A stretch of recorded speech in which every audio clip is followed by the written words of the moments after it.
It's Phil Lindemann with your Krystal 93 News at 5 from Luna Lending. County commissioners are adopting new penalties for an old fire ban. County Ordinance 14, the Summit County Fire Ban, was first adopted in 2000 and last revised in 2003. Sheriff Jamie Fitzsimons said this week it is time for another update. Commissioners agreed. They are signing off on fines up to $1,000 for a first offense. The existing law begins at $150 in fines. Commissioners also will make it a civil offense, not a criminal one, giving deputies more leeway to educate instead of punish.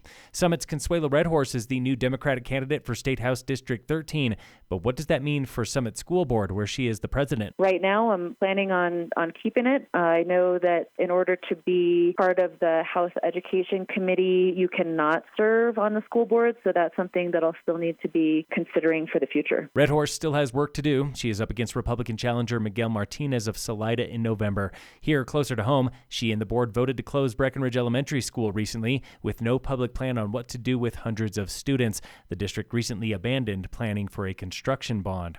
Do you want to live where you work? Summit County has $250,000 to help. New this year is a down payment assistance program. It's called Housing Helps Capped, and it gives you up to $250,000 if you buy a home with a deed restriction and an appreciation cap. Learn more tomorrow at a special info session at the Summit Combined Housing Authority in Frisco. It's the old Summit Daily offices. That info session starts at 4 tomorrow.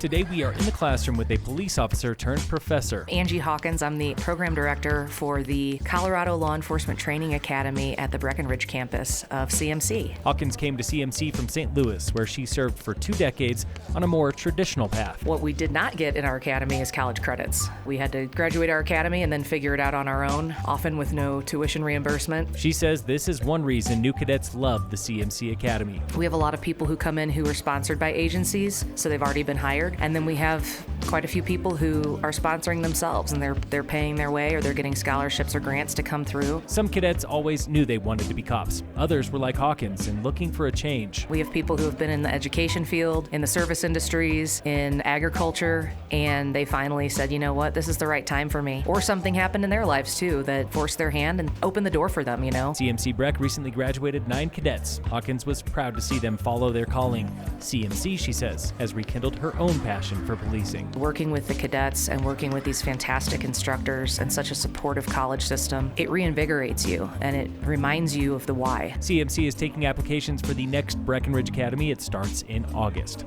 Thanks again for going in the classroom, proudly presented by Heavenly Times Hot Tubs and Billiards and Boost Oxygen for public service. In sports, the Rockies play the Dodgers tonight, and in local sports, the Mountain Goat Kids Trail Running Series returns to Frisco next Tuesday, July 14th for kids 13 and younger. Race 3 of the Town Trail Running Series next Wednesday, July 15th at the Golden Horseshoe out of Tiger Dredge. Phil Lindemann, Krystal 93 News.